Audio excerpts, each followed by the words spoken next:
Buenos días.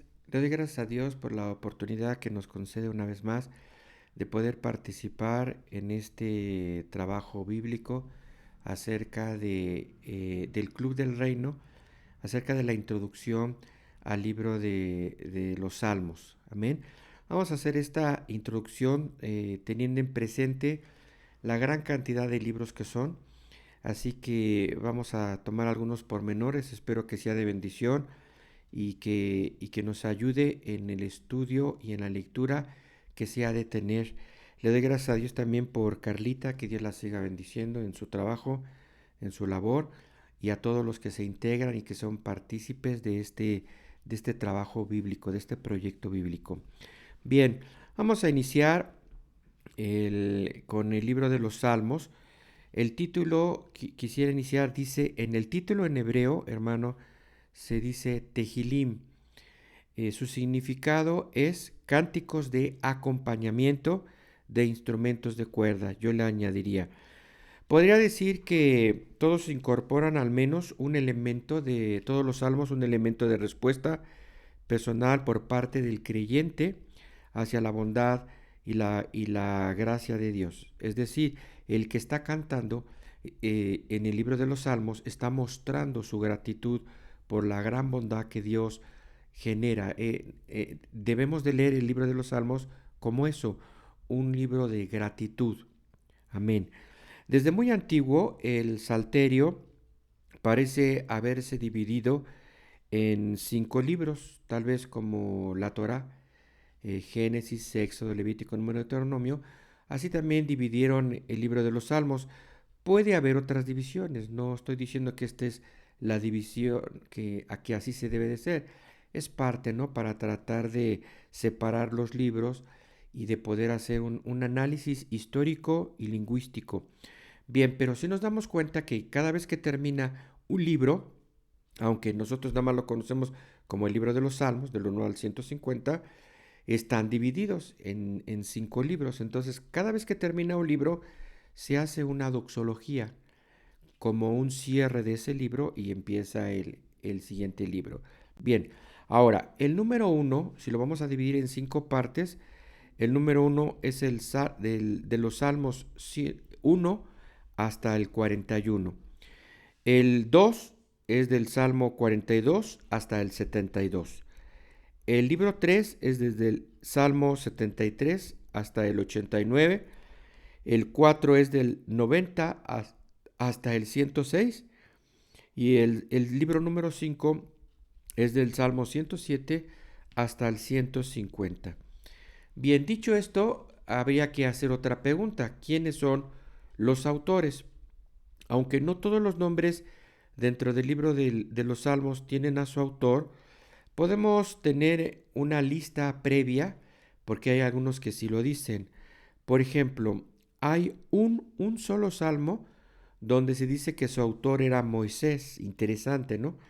Porque Moisés vivió, hermano, como 600, 700 años antes de que se hiciera el salterio. Seguramente había más, los judíos guardaban escritos, pero en el libro de los Salmos solamente tenemos un salmo y su autor es Moisés. Tenemos 73 salmos y su autor es David, el rey David. 12 salmos están dedicados al cantor Asaf o al músico Asaf. 10 canciones son de los descendientes de los hijos de Coré, una familia de levitas y cantores también. Uno o dos tal vez por el rey Salomón, aunque sabemos que los escritos de Salomón eran muchos, pero bueno, en el libro de los Salmos podemos ubicar uno o tal vez dos.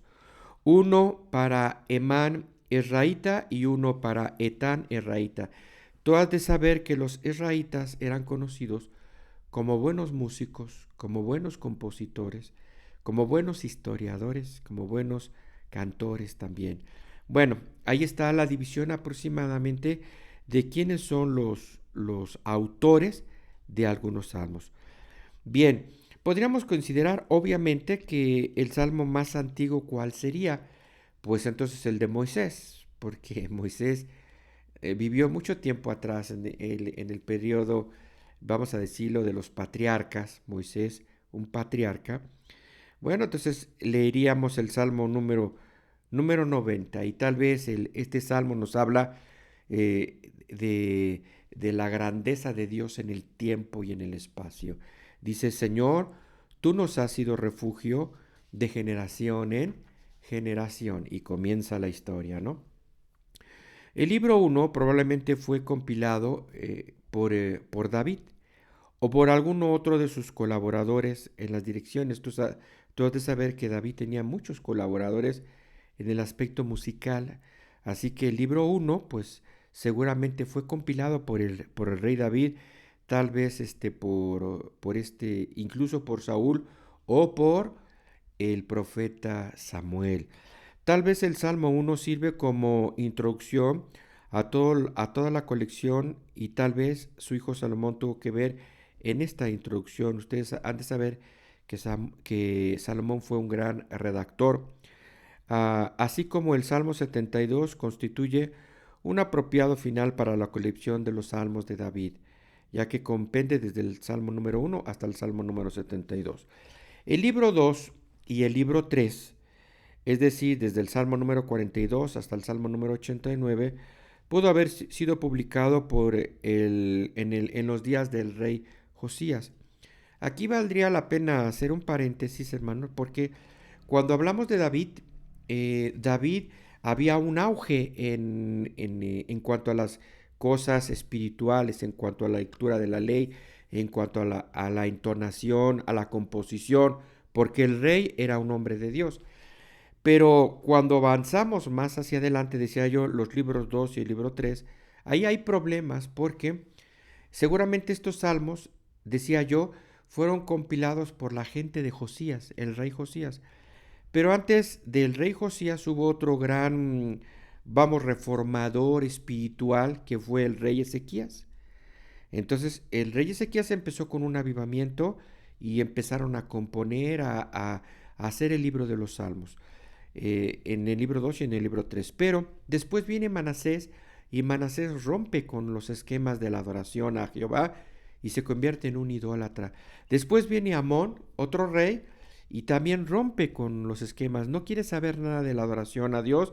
Y hasta que viene su hijo que se llamó Josías. Él fue el que volvió a sacar los libros, en este caso el libro de los Salmos, y empezó a componer, pero quisiera que viéramos el contexto del texto, ¿no? No era fácil componer salmos porque los dos reyes anteriores no les interesaba la adoración a Dios. Así que Josías pues es un ícono en la Biblia porque empezó a componer, a seguir armando este libro que nosotros llamamos el libro de los Salmos. Después viene para finalizar su papá Joacás, y también Joacás fue un hombre que no le interesó la adoración, y ahí nos vamos dando cuenta por qué duró tanto en componer ese libro de los Salmos, porque no había devoción por parte de los reyes ni por parte del pueblo para continuar, aunque siempre hubo un remanente, eso no lo vamos a negar, siempre hubo un remanente que adoró a Dios. Estoy hablando a nivel general, pues no siempre fue así, más que en los días de Josías.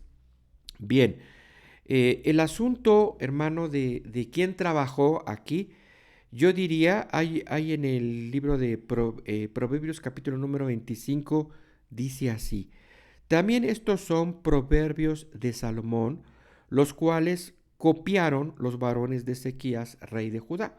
Eso quiere decir que había un grupo en los días de Ezequías, por eso yo les decía que él fue el primer restaurador de la alabanza, que empezaron a copiar, que empezaron a componer, que empezaron a armar el libro de los Salmos, y ahí está la prueba de que había copistas y que conste que eran gente instruida en lectura, en historia, en canto, en alabanza, y apoyados por el rey Ezequías y después, 2 generaciones después, por el rey Josías. Así que fue difícil componer el libro de los Salmos. Claro que fue difícil, pero ahí estaba la mano de Dios ayudando para que este libro fuera terminado.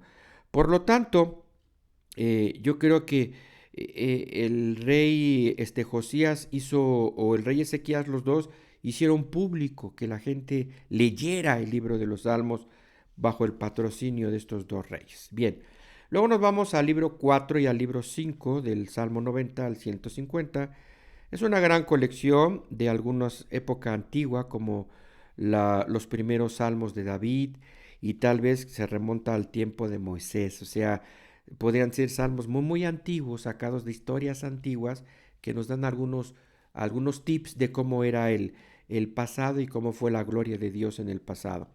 Bien, otros fueron compilados también por Esdras y Nehemías cuando llegaron vigorosamente a restaurar la ciudad, a restaurar el templo. Ellos le dieron prioridad al templo y también ellos empezaron a esforzarse en hacer el libro de los Salmos, del Salmo número 90 al 150. Tú sabes que ellos querían encender la llama del templo porque el templo cuando llegaron ellos estaba en ruinas y se levantó el templo con muchos trabajos, para eso está el libro de Esdras, Nehemías y Esther, pero empezó el aspecto religioso, ¿no? El aspecto de adoración a Dios en el templo, porque ya tenían un templo.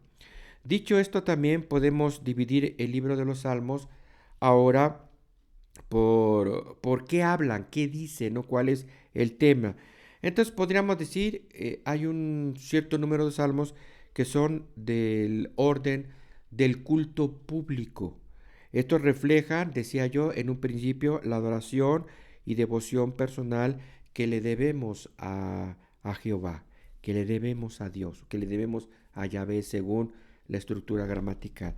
Bien, también hay salmos de lamentos colectivos debido a grandes catástrofes. Yo quisiera también aquí hacer un énfasis que los salmos que hablan de lamento no quiere decir que sean salmos que terminen con un fin malo, sino en todo ese lamento se le da la gloria a Dios. Y tal vez eso nos enseña a nosotros a ser agradecidos también en medio de las luchas. Por ejemplo, el Salmo 44 dice así: Oh Dios, con nuestros oídos hemos oído, nuestros padres nos han contado la obra que hiciste en sus días, en los tiempos antiguos. Tú con tu mano echaste a las naciones y los plantaste a ellos, afligiste a los pueblos y los arrojaste. Entonces está describiendo catástrofes, hermano, enormes y se ve la justicia y la bondad de Dios hacia su pueblo. Bien, número 3, hay salmos reales, es decir, dedicados a los reyes. Y tal vez estos salmos son los que hablan también, bueno, en primera persona hablan del rey, el respeto que se le debe al rey, porque tú has de saber que el rey era la máxima autoridad. Pero también proféticamente están hablando de salmos dedicados al Mesías, que también hay de esos, ¿no? Con un enfoque al Mesías. Pero bueno, lo primero es, el rey es un siervo de Jehová, y hay salmos dedicados a ellos. En número 4 hay salmos de un lamento no público, sino personal.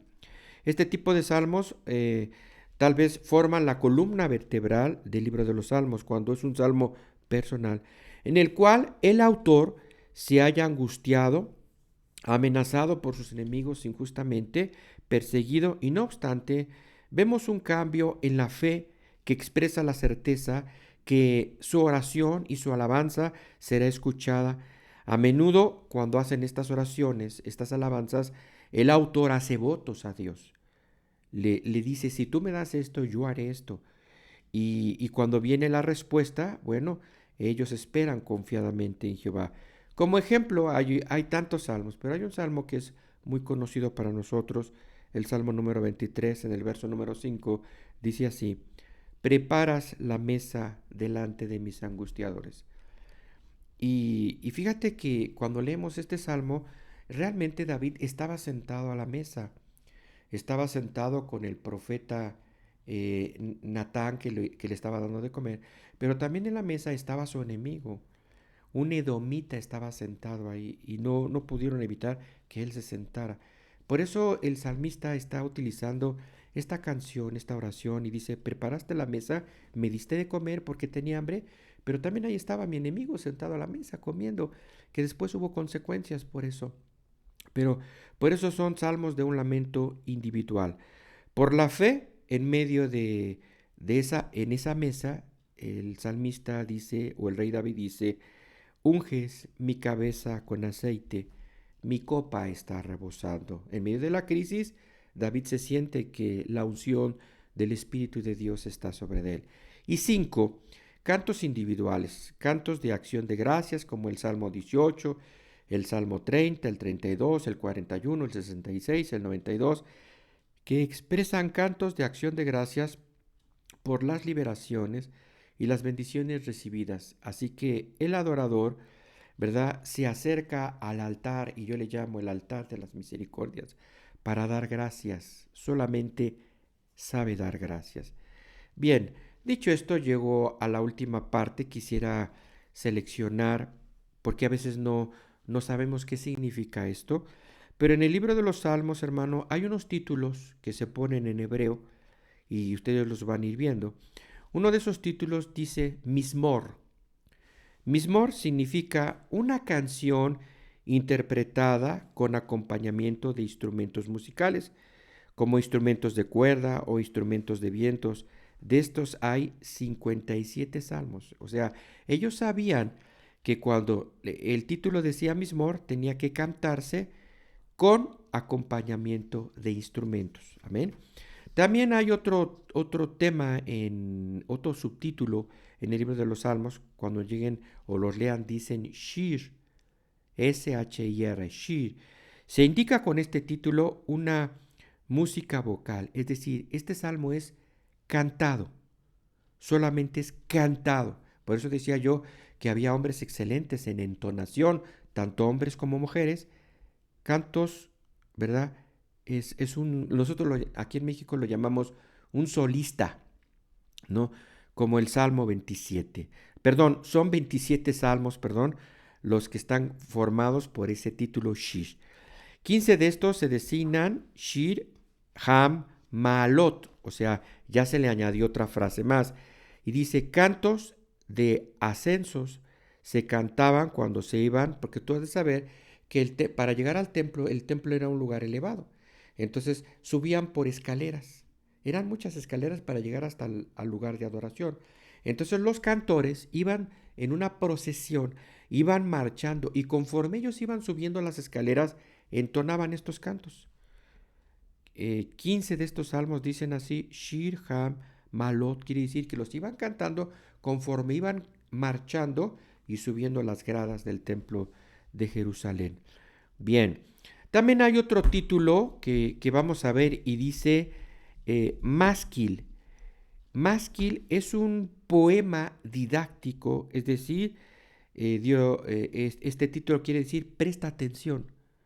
Hay algo escondido y que grita a voces que debes leerlo, que debemos entenderlo. Es másquil. Es una, es una reflexión, reconsidera lo que estás leyendo. Percibe en tu naturaleza interior una cosa. Hay algo interesante que Dios te quiere decir en los másquil. Y figuran 13 salmos de este tipo. También hay otro título que dice Miktam. Miktam es un término discutible, deriva de una raíz hebrea y se usan 3 consonantes para que sea una raíz. Miktam, los judíos, hermano, utilizan 3 consonantes. Como decimos nosotros, lo voy a transliterar. La A, la B y la C. Vamos a pensar 3 letras. Así también los judíos tienen 3 consonantes. Esas 3 consonantes forman una raíz. Y de esa raíz provienen muchas palabras, ¿verdad? Entonces, Miktam puede significar muchas cosas, pero tal vez la principal o una de ellas es cubrir. Esa es la definición, cubrir. ¿Qué significa, hermano? Una canción que habla de cubrir los pecados. Se usa en 6 salmos, llevan este título, son salmos, diríamos, salmos de reconciliación o salmos de perdón, donde buscan el perdón de Dios, exactamente, porque Miktam significa que Dios cubra y para poder entrar en la adoración y la alabanza. Bueno, también está el término Tejilá, que así se llama el libro de los Salmos, significa una canción de alabanza y se encuentra en 5 salmos. Tejilá, y es el título también del libro de los Salmos. Y por último está Sigayón. Sigayón puede significar una canción errante o irregular, y lo usa el Salmo 7 y también se usa en Habacuc capítulo número 3. Cuando digo que es una canción errante, irregular, quiere decir que hay un conflicto entre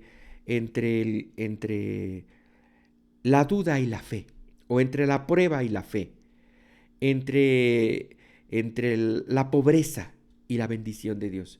A eso se le llama shigayón, cuando te confrontas con eso. Entonces te das cuenta que la fe siempre va a ganar. En el libro de los Salmos está lleno de fe, de fe. En hebreo, fe se dice emet. Y está compuesta, emet está compuesta por una raíz. Y tal vez la primera letra es la Aleph, en el alfabeto hebreo es la Aleph, y la última es la Tau. Entonces, y en medio es una M. Lo estoy poniendo en el español, entonces diría, Emet quiere decir fe. Así que cuando los judíos leen Emet, ellos en su definición dicen, están leyendo toda la Torah. Desde la Aleph hasta la última Z, la Tau. Como decir nosotros, de la A a la Z. Así también ellos, de la Aleph a la Tau, están compilando toda la gloria de Dios en una palabra, fe. ¿Fe en quién? En Dios. Amén.